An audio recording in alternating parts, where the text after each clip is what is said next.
Assalamualaikum warahmatullahi wabarakatuh. Pada Habibana Jindan, Gus Baha dan semuanya, langsung saja mengikuti daripada apa yang disampaikan Gus Baha, yaitu gerakan cangkem elek. Alhamdulillah tempat kita di daerah Bogor khususnya bertempat yang berseberangan dengan beberapa faham yang macam-macam, dan itu mustajab gerakan cangkem elek untuk menghadapi mereka. Ngoten Gus. Terus kula dia nyuwun ijazah terus mewakili sedaya, dan yang kami kalih mumpung teng mriki kan ingkang didhawuhaken Gus Bawau fasilitas dinggo fasilitas nyuwun fasilitas ijazah ngrungokke tafsir Jalalain ingkang teng YouTube. Terus nyuwun ijazah ingkang kathah niki. Ngambil ijazah yang banyak, fasilitas dari apa yang jadi tadi disebutkan beliau, fasilitas, masyhad dan semuanya. Jadi kita memiliki cara fikir yang enteng, yang enak. Dan mumpung wonten ijazahipun nggih kula suwun ngoten Gus Bang. Ngoten cekap semanten. Assalamualaikum warahmatullahi wabarakatuh.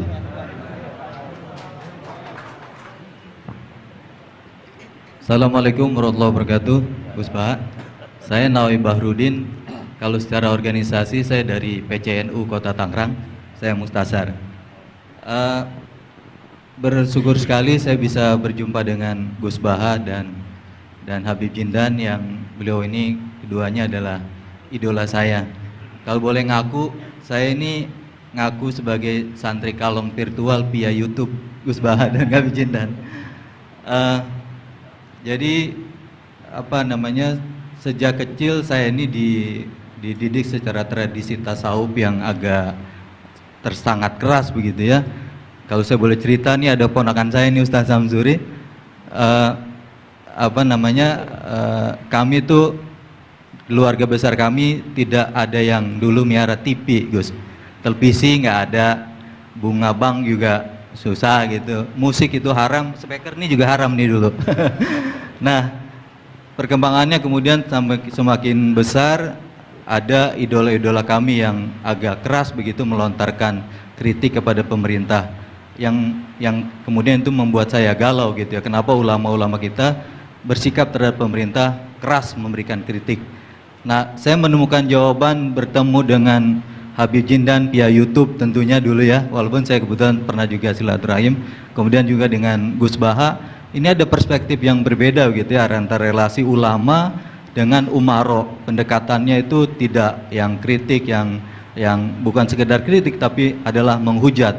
Nah ini saya temukan formula yang sangat menjawab kebutuhan saya pribadi, sehingga istri saya ini udah mulai cemburu sama Gus Baha karena saya terlalu sering nonton YouTube Gus Baha. Gitu. Nah yang kedua soal sanad ya, salah satu bukti saya pernah dengar cerita Gus Baha, agama itu adalah riwayah, oleh karena itu perlu sanad. Nah saya merindukan bersanad dengan Gus Baha nih, tapi kan saya bukan santri yang secara langsung, oleh karena itu dalam kesempatan ini saya ingin minta rukhsah sebetulnya Gus dan Habib.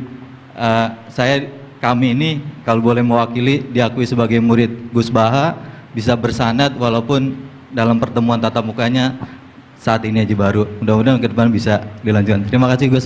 Assalamualaikum warahmatullahi wabarakatuh. Nggak apa-apa Ustadz, sahabat aja sekali ketemu Nabi langsung jadi sahabat kok. Baik, Gus Baha barangkali duluan. Kiai Abdurrahman Sahal, Kiai Ustadz Nawawi. Iya, apa saya Gus? Iya. Begini ya, masalah cangkem elek tadi ya. Bakat tuh sampean? Sudah, alhamdulillah sudah bakat. Karena kalau lewat Habib Jindan tidak pantas, beliau biar sempurna saja, tidak usah sanad itu. Jadi begini, dulu ketika Sulhul Hudaybiyah, itu kan umat Islam sedikit sekali, terus dipaksa untuk pulang dari Mekah, tidak boleh umroh. Terus sahabat berkomitmen berani mati bela-belain Rasulullah SAW. Ketika berani mati ini digojlok sama orang musyrik. Jangan-jangan setelah kami perang betul, kamu meninggalkan Muhammad. Ini yang omongannya orang musyrik. Abu Bakar, itu semua ulama tahu kalimat itu, cuma tidak usah diterjemah. Umsus bidrollat katanya. Itu padahal Abu Bakar yang ngertikan itu. karena memang ekstrim. Terus kedua, ada orang Bedui itu ngukur seorang nabi itu dengan hal-hal yang kurang baik. Misalnya begini, ya Muhammad, kamu ngeklaim tahu berita langit, coba unta saya yang hilang itu di mana? Katanya tahu berita langit, sekarang tahu nggak unta saya hilang itu di mana? Mobil saya di mana tuh? Begitu juga ketika untanya hamil, bunting itu tanya, Muhammad, kalau kamu nabi katanya tahu berita langit, kamu tahu isinya yang di unta saya ini? Itu ada sahabat yang saking nggak kuatnya demi bela nabi itu, udah kalau tanya gitu tanya saya terus. Terus si tadi orang tadi dibilangin sahabat, nazauta 'alaiha fakanat minha sakhlah. Jadi intinya ini Habib Jintan biar senyum-senyum aja. Jadi intinya kadang ad-difa sama orang-orang gitu mau tidak mau nggak ada pilihan itu. Kalau yang ma'ruf di Quran ya uffil lakum wa lima ta'buduna min dunillah. Jadi ketika Nabi Ibrahim, ini sering saya patah-patah supaya tidak paham semua karena ini sanad kurang baik. Tapi kebutuhan gitu. Biasanya yang minta itu yang jenisnya ya seperti ini yang sudah cangkem elek cuma butuh legitimasi gitu. Jadi dia butuh nggak tanggung jawab, dilimpahkan ke saya. Kalau saya kalaupun salah kafaroh saya banyak. Saya kan ngapalin Quran. Kalau orang itu hafal Quran, inna wa ta'ala la yu'adibu qalban wa al Quran. Kalau kamu sekali salah, adabnya banyak. Kalau saya punya penawar banyak itu. Jadi faja'alahum judadan tadi. Siapa yang memecahi berhala ini? Kata Ibrahim, ya yang bawa kapak. Kenapa mecahin? Mungkin sentimen dia ingin disembah sendiri katanya. Tanya yang bawa kapak. Kata orang-orang kafir, kamu kan tahu berhala itu tidak bisa ngomong, masa disuruh nanya? Gitu. Otak kamu di mana? Nggak bisa ngomong, nggak disuruh nanya. Otak kamu di mana? Terus Ibrahim balik. Ya balik apa? Balik ngendikan, balik mengatakan uffil lakum. Otak kamu lalu di mana? Kayak ditanya aja tidak bisa jawab kok kamu sembah. Jadi di beberapa kesempatan sahabat belain Nabi sampai gitu. Jadi banyak orang Bedui, orang-orang peradaban, karena Nabi itu memang nyatanya mendapat berita dari langit. Mereka terus itu dijadikan alasan. Unta saya hilang di mana Muhammad? Ini di mana? Unta saya ini hamil itu bentuknya kayak apa? Katanya kamu tahu berita langit. Masa gini aja enggak tahu? Ya terus tadi. Saya enggak tahu, sahabatnya mungkin kayak jenengan enggak tahu saya. Terus dia ambil, udah tanya saya aja. Nazauta 'alaiha fakanat minka minha sakhlah. Nazauta itu sudah paling anaknya ya kayak kamu lah, kamu yang nazauta 'alaiha, enggak usah diterjemah nazauta 'alaiha itu. Tapi potongan-potongan gini tahu kira nazauta 'alaiha itu kayak. Artinya ya memang dalam banyak hal memang nggak bisa dihindari hal-hal seperti itu. Ya tapi tentu yang suasananya ilmiah bukan hadun nafsi ya, suasananya yang ilmiah bukan apa? Hadun nafsi. Karena kadang-kadang memang mau tidak mau kayak ya tadi orang-orang yang menghujat Nabi, orang-orang yang apa itu. Kadang-kadang paling efektif itu ya jawab seperti itu. Ya, jawab seperti itu. Itu sudah berapa tadi? 3 kan? Nah, itu bukti bahwa kadang-kadang itu nggak ada pilihan dalam menjelaskan. Ya, nggak ada pilihan dalam menjelaskan. Ya, maksudnya seperti itu, tapi tidak tahu saja. Daripada anggap bibitan kan kasihan. Saya aja yang jawab. Nah, terus tadi yang Jalalain rutin sanad saya memang sebetulnya kalau saya boleh milih di mana-mana sanad tuh ngajinya utuh. Saya dulu ngaji Mbah Mun itu mulai Jamul Jawami, Fathul Wahab banyak. Sebagai keluarga Quran, bapak saya itu hafal Quran tuh kayak Fatihah, ma'ruf itu di daerah saya. Tidak ada orang hafal Quran kayak Fatihah kayak bapak saya itu. Makanya tradisi keluarga kami memang Quran. Terus babah kami juga dari ulama Lasem, Habib Jidan pernah rawuh di mbah saya. Kebetulan pondoknya mbah saya namanya juga Al-Fakhriyah Habib. Jadi karena kalau konstruksinya tidak khatam seperti ini namanya ijazah amma. Ijazah amma ya cukup lah buat rame-rame. Tapi secara keilmuan itu masalah karena konstruksinya belum selesai. Makanya tadi saya senang Habib Jidan ketika cerita ada orang ngajar lumak. Usul fikih itu perangkat yang mau tidak mau untuk alat tafsir. Misalnya begini, wa antasma'u bainal ukhtain, tidak boleh mengumpulkan perempuan 2 yang kakak beradik jadi istrinya 1 orang. Itu bainal ukhtain itu min itlaqil ba'di wa iradatil kul, yang dimaksud Allah adalah mengumpulkan 2 orang yang ada hubungan mahram.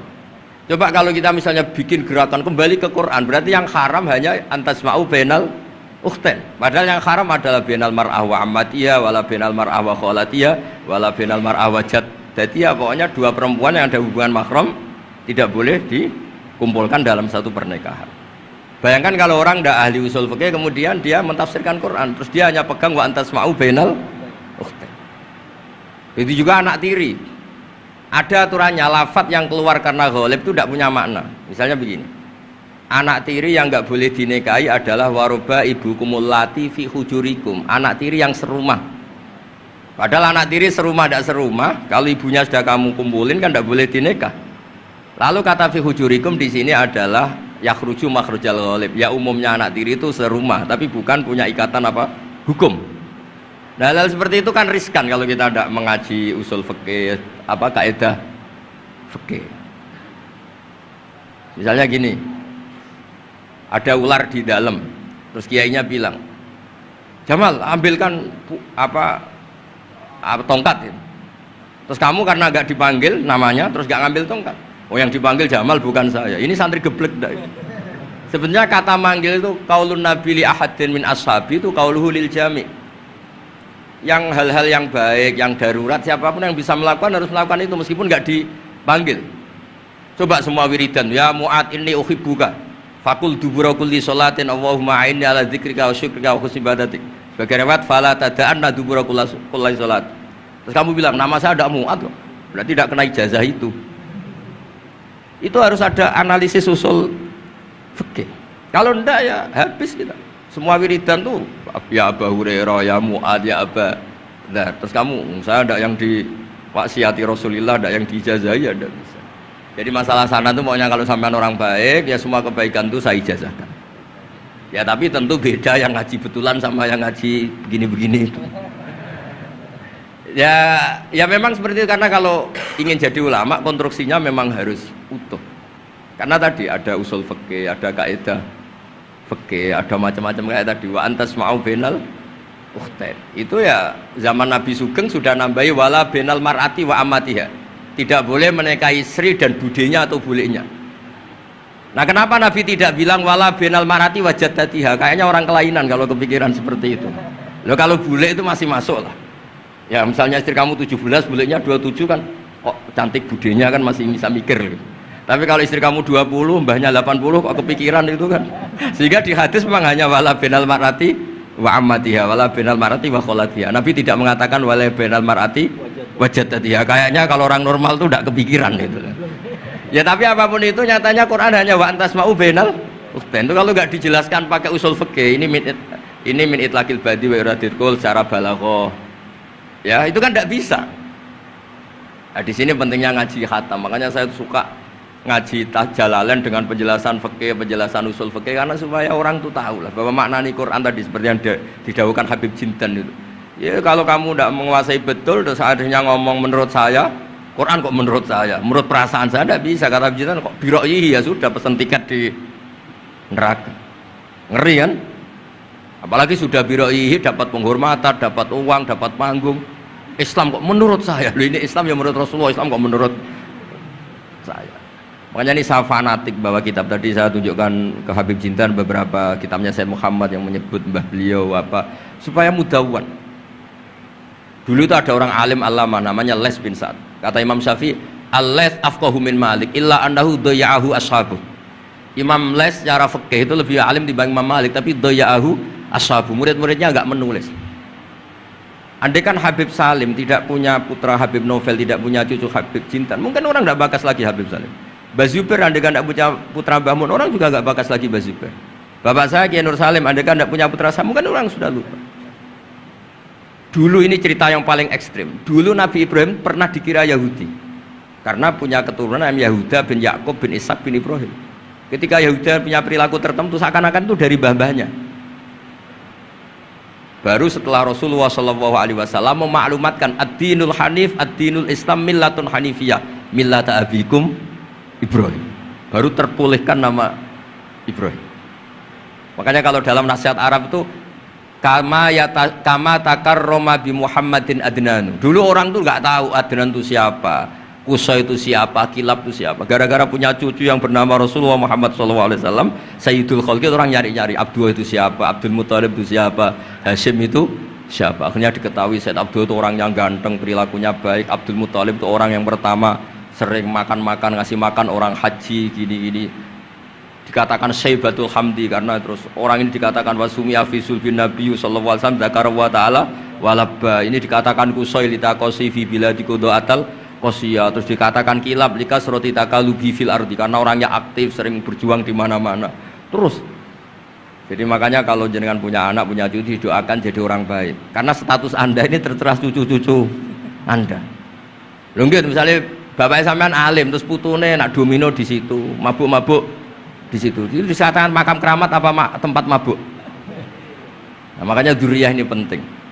Makanya ketika Allah memberi hadiah pada Rasulullah Muhammad SAW kepada semua nabi, itu disebut wa ja'alna dzurriyyatahu humul baqin. Ketika dikatakan kalimat tauhid juga wa ja'alaha kalimatam baqiyatan fi aqibi. Makanya ukuran orang baik itu ya anaknya, cucunya, apa-apanya. Karena ini yang meneruskan status kita. Ya jelas ya. Itu kalau Anda ini ngaji khatam, konstruksi itu tahu. Tapi kalau tidak khatam, ya hanya modal qabilna terus. Ya tapi ya gak apa-apa daripada sama sekali. Malah yudraku kulluh, la yudraku kulluh. Nggih, kersane disambung Habib Jid. Mau kersane kula ngringit ikut dengarin ya. Yang kemelek enggak usah Habib Sato aja Habib. Jenengan enggak patut yang itu yang sanad saja.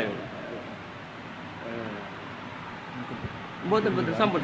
Mboten sampun. Yang sanad ijazah amal. كما إن صحت لنا الإجازة كما أجازنا سيد الوالد الحبيب نوفل بن سالم بن أحمد بن جندان عن والده الحبيب سالم بن أحمد بن جندان عن شيوخه جميعا عن الوالد الحبيب نوفل عن جد الحبيب علي بن عبد الرحمن الحبشي وكذلك كما أجازنا الجد الحبيب محمد بن علي بن عبد الرحمن عن والده الحبيب علي بن عبد الرحمن الحبشي وكما أجازنا شيخنا ومربينا الإمام الحبيب عمر بن محمد بن سالم بن حفيظ عن شيوخه وكما أجازنا شيخنا الحبيب علي المشهور بن محمد بن سالم بن حفيظ وشيخنا السيد محمد بن علي بن عباس المالكي والحبيب عبد القادر بن أحمد السقاف والحبيب أبي بكر بن علي بن أبي بكر بن علي بن عبد الرحمن المشهور والحبيب زين بن إبراهيم والحبيب سالم بن عبد الله بن عمر الشاطري وأخيه الحبيب حسن جميع مشايخنا فبأسانيدهم إن صحت لنا الإجازة أجزناكم في تعلم والتعليم تذكر التذكير في الدعوة إلى الله تعالى وفي أذكار سادة بني علوي وفي كل ما يقربكم إلى الله إن صحت لنا الإجازة أجازناكم بذلك.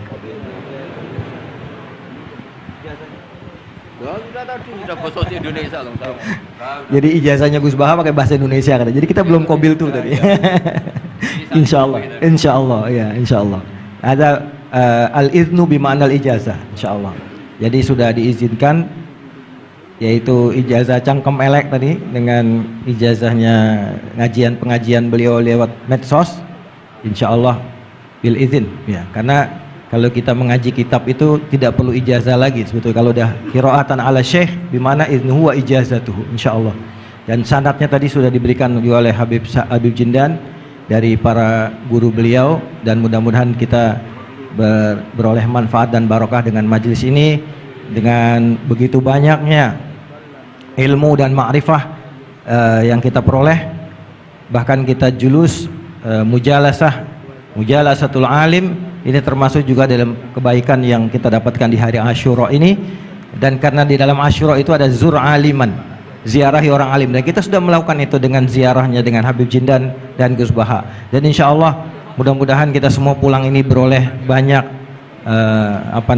gembolan pahala ya, insya Allah ya, gembolan pahala dan ijazah dari kedua beliau insya Allah ya.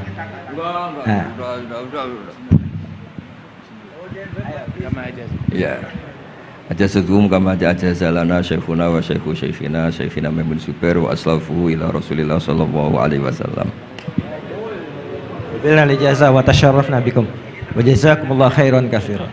Ya Yusuf Mansur mau ngasih ijazah enggak? Kali kalau Kiai Yusuf Mansur ngasih duit aja sama kita buat ongkos pulang. Setuju nggak kira-kira? Oh setuju katanya. Baik, baik. Alhamdulillah majelis kita berjalan begitu lancar, mudah, tidak ada gangguan kendala dan semuanya pasti karena barokah para masyayikh kita, para ulama-ulama aslafun saleh yang telah meridhoi dan ridho dengan majelis kita ini. Kita doakan guru-guru kita yang ada di depan ini, beliau-beliau semoga selalu diberikan sehat, panjang umur dalam doa, dalam memberikan manfaat dan ilmunya kepada kita semua, dan menjadikan kita semua yang ada di majelis ini juga selalu menjadi tullabul ilm yang istiqomah, yang selalu meneruskan, insya Allah kita teruskan kepada generasi penerus kita, anak-anak cucu kita dalam tradisi keilmuan Ahlus Sunnah wal Jamaah yang insya Allah akan selalu eksis di bumi Nusantara ini. Amin ya rabbal alamin. Saya sebagai moderator mohon maaf jika ada kalimat yang keliru dan salah. Kita akhiri dengan membaca subhanakallahumma wa bihamdika asyhadu an la ilaha illa anta astaghfiruka wa atubu ilaik. Dan sebelumnya ada pemberian cindera mata oleh Yayasan Fakhriyah kepada Gus Baha dari Habib Jindan.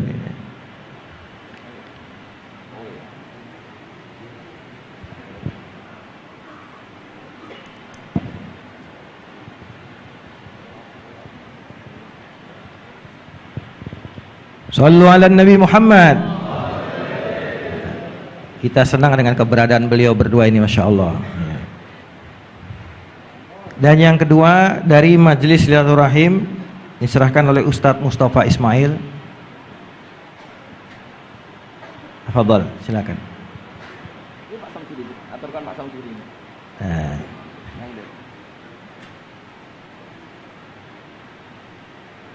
Ini pelakat nih, banyak ini. Nanti Gus Baha di rumahnya banyak pelakat ini. Mudah-mudahan lemarinya ada Gus ya buat banyak.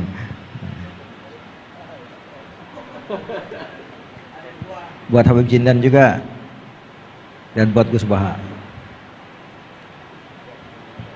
Baik.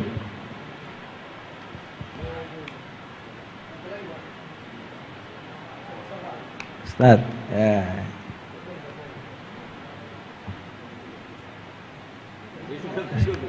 Nah, ini. Saking girangnya sama Gus Baha sampai lupa plakatnya mau dikasih. Salaman duluan, plakatnya belum. Baik. Baik, alhamdulillah, alhamdulillah. Alhamdulillah kita tutup majelis kita dan sekali lagi kami mohon maaf atas segala kesalahan dan kekurangan. Adanallahu wa iyyakum ajmain. Kita setelah ini ada majelis rohah nanti dipandu oleh MC. Dan saya sebagai moderator pamit diri dan assalamualaikum warahmatullahi wabarakatuh.